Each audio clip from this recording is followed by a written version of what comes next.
गमों का दौर है, गमों का दौर है, आफत में जान है, लेकिन कुछ ऐसा रंग चढ़े रंग और हो जाए, फिर एक बार उत्सवों पे नूर आया है, फिर एक बार ठहाकों का दौर हो जाए। जोरदार तालियों में आवाज दें अरुण जैमिनी जी को।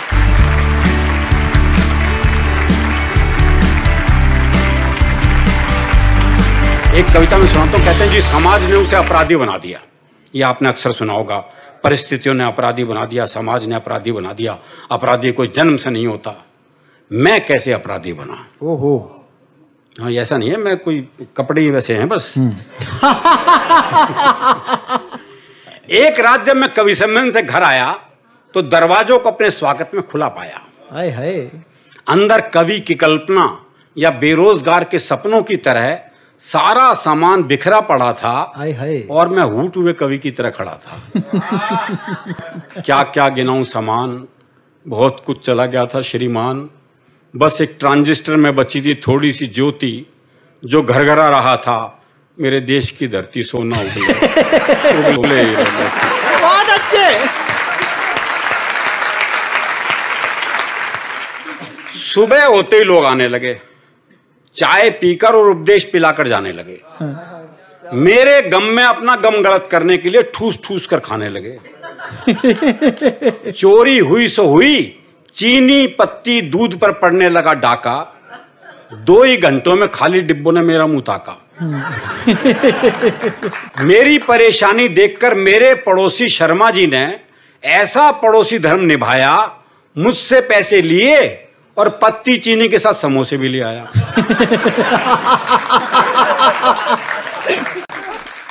इसी तरह चाय पिलाते पिलाते, चोरी का किस्सा बताते बताते सुबह से शाम हो गई। गला बैठ गया और आवाज खो गई। 75वें आदमी को जब मैंने बताया तो गले में 2 ही शब्द बचे थे, हो गई।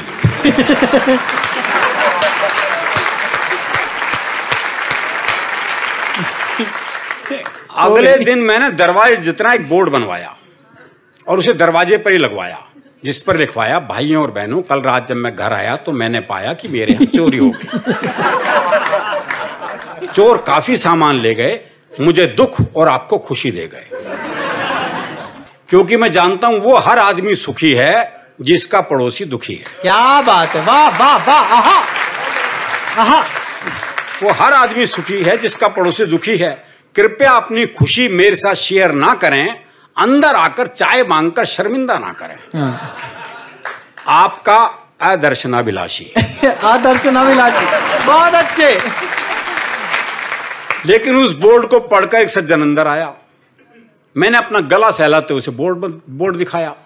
वो बोला, भाई साहब बोर्ड मत दिखाओ, हुई कैसे ये बताओ। एक पत्रकार मित्र ने तो पूरी कर दी बर्बादी। अगले दिन ये खबर अखबार में ही छपवा दी। अब क्या था, मेरी जेब में मच गया हाहाकार। दूर दूर से आने लगे जाने अनजाने यार दोस्त रिश्तेदार। एक दूर के रिश्ते की मौसी बोली, बेटा आज तो मेरा व्रत है, आज तो बस मैं फल और मेवे ही खाऊंगी, और जब तक चोर पकड़ा नहीं जाएगा तुझे अकेले छोड़कर नहीं जाऊंगी। हाय राम।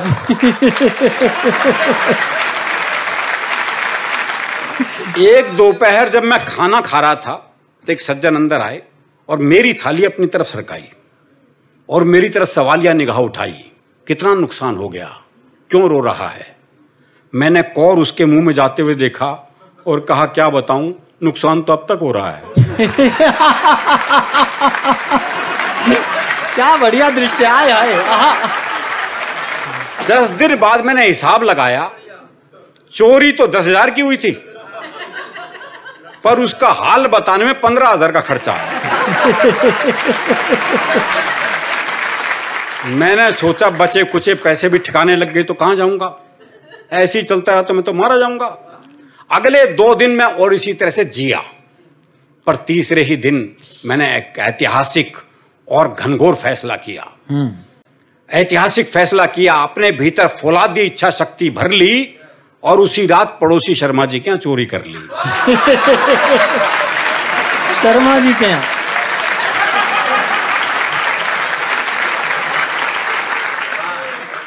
अगले दिन मैंने सुबह का नाश्ता शर्मा जी के यहाँ जमाया अपने आने वाली भीड़ को उनके यहाँ डाइवर्ट करवाया, पत्रकार मित्र से कहकर अखबार में छपवाया, और दूर के रिश्ते की मौसी को उसके दूर के रिश्ते की बुआ बनवाया। अब जब जब भी उसकी घर की घंटी बजती, मेरे भीतर के जानवर को बहुत खुशी मिलती। हाय हाय, आहा। अब जब जब भी उसके घर की घंटी बजती, मेरे भीतर के जानवर को बहुत खुशी मिलती। मैं मन ही मन कहता, अबे शर्मा राम भरोसे, ले और खा समोसे।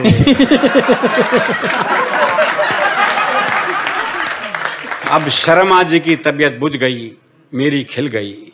जिसकी पिछले 13 दिन से इंतजार थी, वो शांति मुझे मिल गई। क्या बात है, वाह वाह। मेरी जेब में पड़ा आखिरी 100 का नोट अब किसी से नहीं डरेगा, क्योंकि मुझे पता है कि मेरे यहाँ चोरी किसने की और मोहल्ले में अगली चोरी कौन करेगा।